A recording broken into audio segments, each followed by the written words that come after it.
ہمیشہ صبر کے ساتھ، ہمیشہ صبر کے ساتھ، وہ ایوب جس کے صبر کی گواہی خود اللہ نے دی۔ میرا ایوب صابر ہے، اللہ نے کہا 18 سال آزمائش، اور ان آزمائش میں خدمت کرنے والی صرف ایک بیوی تھی حضرت ایوب کے پاس، جو خادمہ تھی، خدمت کرتی تھی شوہر کی، حضرت ایوب کی۔ اب شیطان نے دیکھا مال گیا پھر بھی صبر کر رہا ہے، اولاد گئی پھر بھی صبر کر رہا ہے،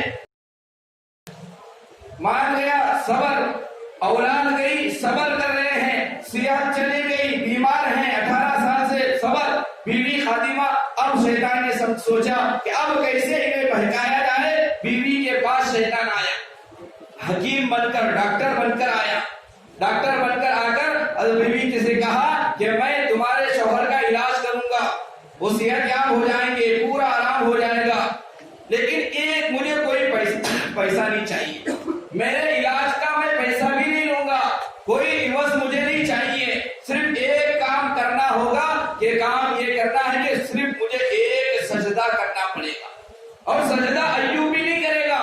ایوب علیہ السلام شوہر سے نہ کہنا سجدہ کرنا، سجدہ تم کرو گی، سجدہ تم مجھے ایک مرتبہ کر کے چلے جاؤ، میں آ کر علاج کر دوں گا، تیرے شوہر صحت یاب ہو جائیں گے۔ اب بیوی سن لی، بیوی نے کہا شیطان سے، اب وہ حکیم کی شکل اختیار کر کے آیا تھا، ڈاکٹر بن کر آیا تھا، اب بیوی نے کہا جاؤ، جا کر میں اپنے شوہر سے مشورہ کروں گی، پھر آ کر کہوں گی۔ اب آئی بیوی حضرت ایوب کی خدمت میں، آ کر حضرت ایوب علیہ السلام سے کہا کہ ایک حکیم ہے، ایک ڈاکٹر ہے، وہ کوئی فیس بھی لینا نہیں چاہتا، کوئی روپیہ لینا نہیں چاہتا، مفت میں علاج کرنے کے لیے تیار ہے، لیکن ایک شرط اس نے رکھی ہے کہ آپ کو وہ شرط پوری کرنی نہیں ہے، وہ شرط بھی مجھے پورا کرنا ہے کہ ایک سجدہ اس کے لیے کرنا ہے۔ حضرت ایوب علیہ السلام ان حالات میں، ان مصیبتوں میں رہتے ہوئے فوراً غصے میں آ کر کہا کہ وہ تو مردود ہے، شیطان ہے، تو نے اس سے بات کیوں کی، مشورہ کر کے آتی ہوں کر کے کیوں کہا، فوراً تو نے اس سے کیوں نہیں کہا کہ تو مردود ہے، چلے جا، میرے پاس کیوں آئی۔ ان حالات میں حضرت ایوب علیہ السلام نے اپنی بیوی سے کہا اگر میں صحت مند ہو جاؤں، اگر مجھے شفا مل جائے تو 100 کوڑے تجھے میں ماروں گا، کہ تو نے کیوں کہا مشورہ کر کے آؤں گی۔ حضرت ایوب علیہ السلام 18 سال کے بعد صحت مند ہوئے، جو وعدہ تھا صحت مند کے بعد بیوی کو کوڑے مارنے کا، اللہ تعالیٰ نے، اب یہ بیوی 18 سال شوہر کی خدمت کی تھی، نبی کی خدمت کی تھی، ادھر حضرت ایوب علیہ السلام کا وعدہ تھا 100 کوڑے مارنے کا، اللہ تعالیٰ نے حضرت ایوب علیہ السلام پر وحی نازل کر کے ایوب علیہ السلام سے کہا ایوب وعدہ پورا کرنا ہے، بیوی کو 100 کوڑے مارنا ہے، 100 کوڑے بھی مارنا ہے، لیکن یہ تیری خادمہ ہے، یہ نیک بندی ہے، نیک خاتون ہے، لیکن مارنا ضروری ہے، وعدہ ہے، تو ایک کام کرنا، مسواک جیسی لکڑیاں 100 اکٹھا کرنا، ان 100 لکڑیوں کو باندھنا، ایک مرتبہ ان 100 لکڑیوں سے بیوی پر مار دینا، 100 کوڑے مارنا پورا ہو جائے گا۔ یہ تدبیر اللہ نے بتائی۔ تو اس سے علماء کرام، مفسرین کرام نے لکھا ہے حالات بھی اللہ لاتے ہیں، حالات لانے کے بعد اگر اللہ تعالیٰ ان حالات کو ختم کرنا چاہے، تدبیر بھی اللہ خود بھیجتے ہیں، تدبیر بھی اللہ خود بتاتے ہیں، وحی کے ذریعے سے، الہام کے ذریعے سے، مشورے کے ذریعے سے، کسی بھی ذریعے سے اللہ تعالیٰ حالات کو سازگار کرنے کی تدبیر بھی بھیجتے ہیں۔ 100 کوڑے کے حالات بیوی پر آئے تھے، لیکن ان حالات کو سازگار اللہ نے خود کیا۔ تو معزز سامعین اکرام، دنیا میں حالات آئیں گے، حضرت انبیاء علیہ السلام پر حالات آئے، حضرت ایوب علیہ السلام پر حالات آئے، حضرت ابراہیم علیہ السلام پر حالات آئے۔ کیسے حالات؟ بڑھاپے تک اولاد نہیں، آج نکاح ہو کر 6 مہینے ہو گئے، سال ہو گئے، 2 سال ہو گئے، اولاد نہیں ہے تو ہم پریشان ہوتے ہیں۔ پریشانی ضرور پریشان ہونا چاہیے، لیکن اس پریشانی میں اللہ پر غلط باتیں نہ لگانا۔ مجھے ہی اللہ نے اولاد نہیں دی، میرا کون سا گناہ تھا، میری وہ کون سی غلطی تھی، کیا میں نماز نہیں پڑھتا، کیا میں روزے نہیں رکھتا، پھر مجھے اولاد کیوں نہیں، اس طرح کے الفاظ نہ نکالے۔ حضرات انبیاء کی زندگی دیکھیں، ابراہیم تو نبی تھے، 90 سال کی عمر ہوئی، اولاد نہیں، صبر کیے، اولاد نہیں ہے۔ حضرات انبیاء کی زندگی اٹھا کر دیکھیں، حالات ہیں، بیمار ہے، حضرات انبیاء کی زندگی اٹھا کر دیکھیں، اور اللہ کے نبی علیہ السلام نے فرمایا بیماری کی وجہ سے حالات آئے تو اس پر بھی صبر کرو، اس پر بھی تمہیں ثواب ملے گا۔ بیمار بندہ بیماری کی حالت میں صبر کے ساتھ جو زبان سے الفاظ نکلتے ہیں کے جو کراہتا ہے جو الفاظ نکلتے ہیں بیماری کی حالت میں، اللہ کے نبی علیہ السلام نے کہا بیمار کی زبان سے جو والے جو الفاظ نکلتے ہیں ایک پر ایک سبحان اللہ کا ثواب ملے گا۔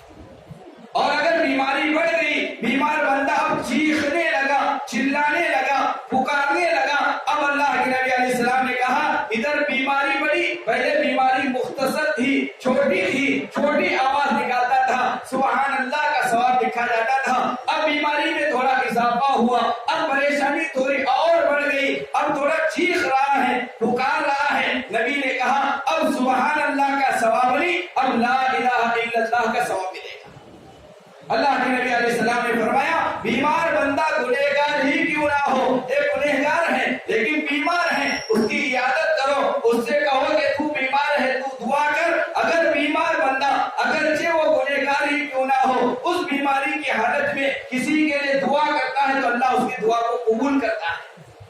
دوسری حدیث میں اللہ کے نبی علیہ السلام نے فرمایا اگر کوئی بیمار بیماری کی حالت میں لا الہ الا انت سبحانک انی کنت من الظالمین کثرت سے پڑھتا رہا کرے، 40 مرتبہ اگر کوئی بیمار بندہ پڑھ لیا، اگر انتقال ہو گیا کل قیامت کے دن شہداء کے صف میں اللہ اسے کھڑا کرے۔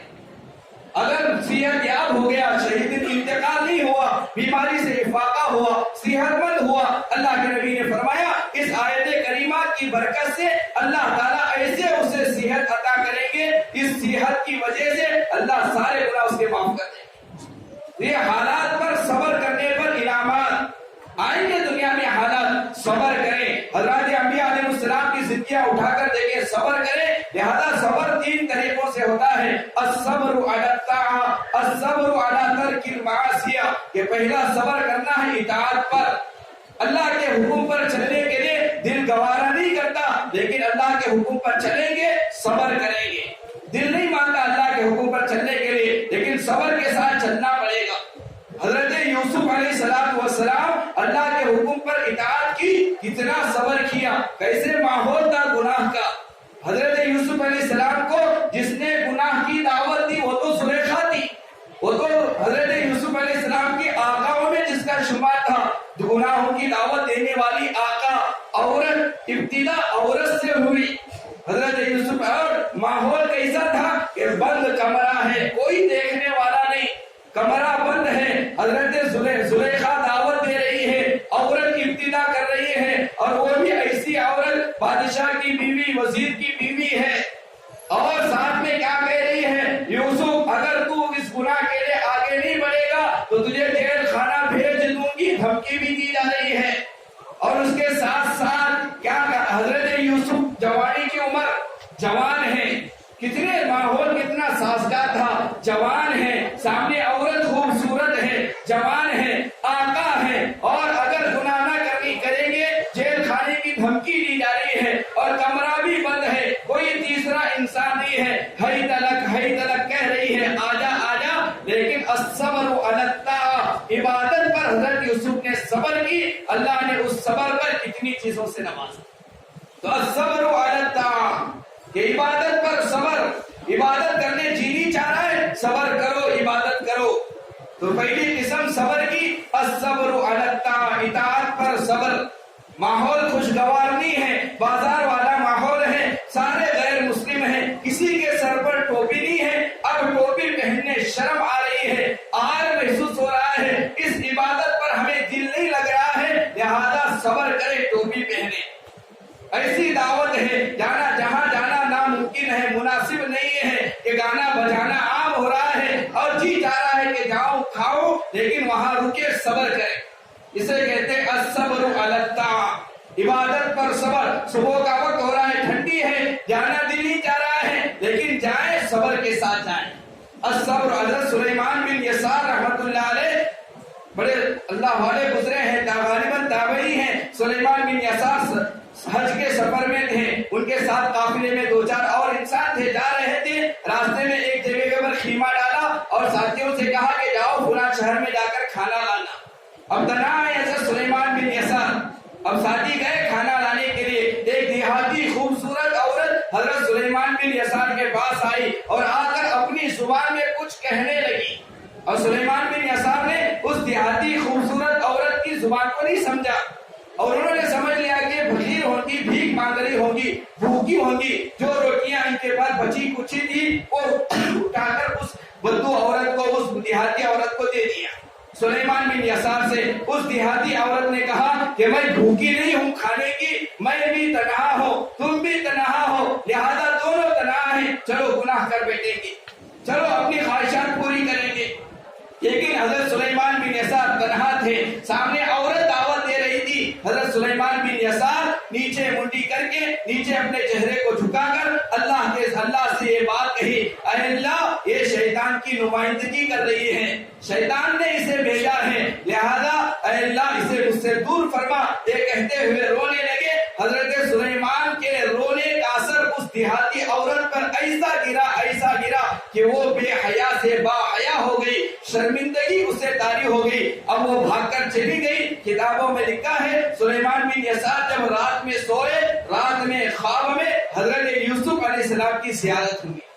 حضرت یوسف علیہ السلام نے آ کر حضرت یوسف کی زیارت ہوئی۔ سلیمان بن یسار نے حضرت یوسف کو سلام کیا۔ حضرت یوسف علیہ السلام سے کہا آپ نبی ہو۔ زلیخا نے آپ کو دعوت دی۔ زلیخا نے کہا ہے دلک۔ زلیخا نے کہا میرے قریب آؤ، اور تم نے کہا معاذ اللہ، اللہ کی پناہ میں تیرے قریب نہیں آؤں گا، لہذا تم کتنے عظیم پیغمبر ہو۔ سلیمان بن یسار نے خواب میں حضرت یوسف علیہ السلام سے کہا۔ حضرت یوسف نے کہا سلیمان مجھ سے زیادہ اچھا انسان تو ہے، تو بہتر ہے، کیوں؟ کیونکہ میں تو نبی تھا، اللہ کی حفاظت میں رہنے والا، اللہ مجھے گناہوں سے بچاتا ہے، میں تو نبی تھا، نبی کے لیے گناہوں سے بچنا کوئی بڑی بات نہیں ہے، تو نبی نہیں تھا، تو ایک عام انسان تھا، لیکن تو نے اس دیہاتی عورت سے اپنے آپ کو بچا لیا، لہذا میرے نزدیک مجھ سے زیادہ تو بہتر ہے۔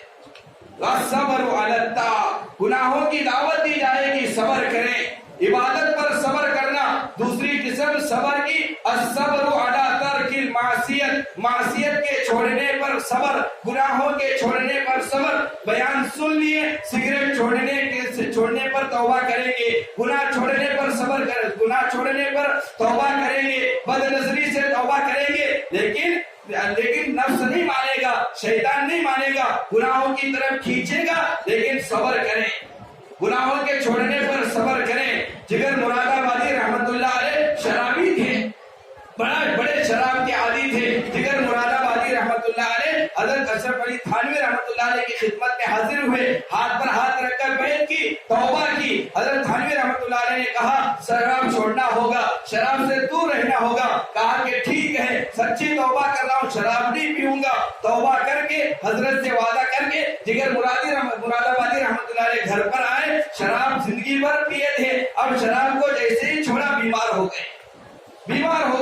اب طبیبوں نے دیکھا، حکیموں نے دیکھا، سبوں نے ایک ہی بات کہی کہ شراب ایک دم نہیں چھوڑنا ہوگا، تھوڑی تھوڑی کر کے چھوڑیں گے، صحت مند رہو گے۔ ایک ساتھ شراب چھوڑنے کی وجہ سے تم بیمار ہو گئے ہو، لہذا تھوڑی تھوڑی پیا کرو، پھر اس کے بعد چھوڑ دینا۔ جگر بادی رحمت اللہ علیہ نے کہا کہ تھوڑی تھوڑی پیوں گا پھر چھوڑوں گا تو کیا ہوگا، عمر میں اضافہ ہوگا اور کچھ دن زندگی ملے گی۔ پھر حضرت نے کہا اس کے بعد کیا ہوگا، اس کے بعد انتقال ہو جائے گا۔ حضرت نے کہا تھوڑے دنوں کے بعد انتقال ہونے سے آج مرنا میرے لیے بہتر ہے، لیکن شراب کو ہاتھ نہیں لگاؤں گا۔ تو دوسری قسم صبر کی الصبر علی ترک المعصیت، معصیت کے چھوڑنے پر صبر، گناہوں کے چھوڑنے پر صبر۔ آج تک جھوٹ بولتا تھا، آج سے جھوٹ نہیں بولوں گا، لیکن آئندہ جھوٹ بولنے پر صبر کرنا پڑے گا، بچنا پڑے گا۔ آج تک بد نظری ہوتی تھی، گناہ ہوتا تھا، آج کے بعد نہیں کروں گا، اس پر صبر کرنا پڑے گا۔ آج تک نامحرم لڑکی سے بات چیت کرتا تھا، نامحرم لڑکی کو دیکھتا تھا، ناجائز محبت کرتا تھا، آج توبہ کر رہا ہوں، آج کے بعد ناجائز عورت کو نہیں دیکھوں گا، غیر محرم لڑکی کو نہیں دیکھوں گا، غیر محرم لڑکی سے بات نہیں کروں گا، غیر محرم لڑکی سے واٹس ایپ پر چیٹنگ نہیں کروں گا۔ آج توبہ کیا، لیکن نفس نہیں مانے گا، شیطان نہیں مانے گا، لیکن صبر کرنا ہوگا۔ الصبر علی ترک المعصیہ، ایک عبادت پر صبر، دوسرا گناہوں کے چھوڑنے پر صبر، اور تیسرا کتابوں میں لکھا ہے اللہ کے امتحان پر صبر۔ اللہ جب بھی میرا امتحان لے اس امتحان پر میں صبر کروں گا. اللہ بیٹا چھین کر امتحان لے صبر کروں گا. اللہ تعالیٰ والد کو چھین کر امتحان لے صبر کروں گا. اللہ دوست کو جدا کر کے امتحان لے صبر کروں گا. اللہ تجارت میں نقصان کر کے امتحان لے صبر کروں گا. اللہ ملازمت میں گھاٹا کر کے امتحان لے صبر کروں گا. اللہ میرے کاروبار میں نقصان کر کے میرا امتحان لے صبر کروں گا. اللہ بیماری دے کر میرا امتحان لے صبر کروں گا. بہرحال ہمیشہ صبر کرنے والے بنوں گا. تو اللہ کے امتحان پر صبر، گناہوں کے چھوڑنے پر صبر، اللہ کی اطاعت پر صبر، یہ 3 طریقے کا صبر ہے. ایک نیکی کریں گے، نیکی کرنے میں جو بھی حالت آئے گی صبر کرنا ہوگا. ایک گناہ کے چھوڑنے پر حالات آئیں گے صبر کرنا ہوگا. اور تیسرا اللہ تعالیٰ جب بھی امتحان لے اس امتحان پر صبر کروں گا. حالات پر صبر کرے. جب بھی کوئی حالت آئے، کوئی گالی دے رہا ہے صبر کروں گا، کوئی مجھے برا بھلا کہہ رہا ہے صبر کروں گا، کوئی مجھ پر جل رہا ہے حسد کر رہا ہے میں بدلہ نہیں لوں گا، صبر کروں گا. بدلہ اللہ لے گے، اللہ کے حوالے کرے. حضرت ابو بکر رضی اللہ عنہ کو سامنے والا گالی دے رہا تھا، حضرت ابو بکر خاموش تھے. اللہ کے نبی کھڑے ہوئے تھے. ابو بکر سنتے رہے لیکن برداشت سے باہر ہو گئے. دوبارہ واپس جواب دینا شروع کیے. اللہ کے نبی چلے گئے. حضرت ابو بکر نے نبی سے پوچھا، اے اللہ کے نبی جب وہ مجھے برا بھلا کہہ رہا تھا آپ خاموش کھڑے تھے، لیکن جب میں اس سے کہنا شروع کیا آپ چلے گئے. تو اللہ کے نبی نے ابو بکر سے کہا، ابو بکر جب تک وہ تمہیں برا بھلا کہہ رہا تھا، جب تک تم خاموش تھے، تمہارا بدلہ اللہ لے رہا تھا فرشتے کے ذریعے سے. جب تم جواب دینا شروع کیے اور وہ فرشتہ خاموش ہو گیا، لہذا میں چلتا بنا. ہم صبر کریں گے، بدلہ نہیں لیں گے، اللہ بدلہ لے گا. ایک عاشق معشوق کے ساتھ راستے میں جا رہا تھا. حضرت مولانا امیر ذوالفقار صاحب دامت برکاتہم نے ایک واقعہ لکھا ہے. ایک عاشق اپنے محبوبہ کے ساتھ راستے سے جا رہا تھا. ایک بزرگ سامنے سے آ رہے تھے، اللہ والے تھے، سامنے سے آ رہے تھے. بارش کا موسم تھا، کیچڑ تھا. اب وہ بزرگ چلتے ہوئے چپل رکھ کے کچھ چھینٹے کیچڑ کے اس معشوقہ پر، اس عاشق کی محبوبہ پر کچھ کیچڑ کی چھینٹے اچل گئی. اب اس عاشق کو بڑا غصہ آیا، محبوبہ پر چھینٹے اچھلے. عاشق بڑا غصہ ہوا اور آگے بڑھا، بزرگ کو ایک چھانٹا مارا، ایک تھپڑ مارا. اب اللہ والے تھے، خاموش ہو گئے، کوئی جوابی کاروائی نہیں کی، خاموش چلے گئے. آگے آئے لیکن صبر کیے. اللہ نے کیا دیا، سامنے ایک حلوائی کی دکان تھی اور اس نے یہ منت مانی تھی، یہ نیت کی تھی کہ سب سے پہلے میرے دکان کے پاس سے جو بندہ گزرے گا اس ٹھنڈی والے موسم میں اسے گرم دودھ ایک گلاس پلاؤں. اب یہ صبر کر کے آگے آئے. آتے ہوئے اب اس حلوائی والے کی نظر اس بزرگ پر پڑی. انہوں نے بلا کر بٹھایا. اب اس نے اٹھا کر ایک گلاس گرم دودھ پی اور یہ پی رہے تھے اور دل میں کہہ رہے تھے، اے اللہ تیرا بھی بڑا عجیب امتحان ہے. تھوڑی دیر پہلے ایک تھپڑ تو نے مجھے کھلایا، اب مجھے تو دودھ پلا رہا ہے. یہ سوچتے ہوئے دودھ پی رہے تھے. حضرت نے لکھا ہے ادھر وہ عاشق محبوبہ کے ساتھ اپنے گھر گیا، سیڑھیوں پر چڑھ رہا تھا. اب اس نے گرا، یہ سیڑھیوں سے پھسل کر گرا، انتقال ہو گیا. اب یہ محبوبہ رونے لگی، چلانے لگی. لوگوں سے کہا تھوڑی دیر پہلے یہ واقعہ پیش آیا تھا، فلاں بزرگ کو انہوں نے تھپڑ مارا تھا، ہو سکتا ہے انہوں نے بد دعا دی ہوگی، ان کی بد دعا کی وجہ سے میرے شوہر کا انتقال ہوا ہوگا. اب لوگ آئے بزرگ کے پاس، آ کر کہنے لگے کیوں بد دعا دی؟ ایک تھپڑ مارنے پر بد دعا دی جاتی ہے. حضرت کو برا بھلا کہنے لگے. حضرت نے کہا کوئی میں نے بد دعا نہیں دی ہے، بس اتنا ہوا ہے کہ میں اس محبوب کی محبوبہ کو مارا تو اس محبوب کو غصہ آیا، اس نے مجھے تھپڑ مارا، لہذا میرے محبوب کو غصہ آیا، اس کا انتقال ہو گیا. میں نے صبر کیا، میرے محبوب کو غصہ آیا. کون؟ خدا کو غصہ آیا، اللہ کو غصہ آیا. میرے صبر پر اللہ نے اس کی روح لے لی. لہذا صبر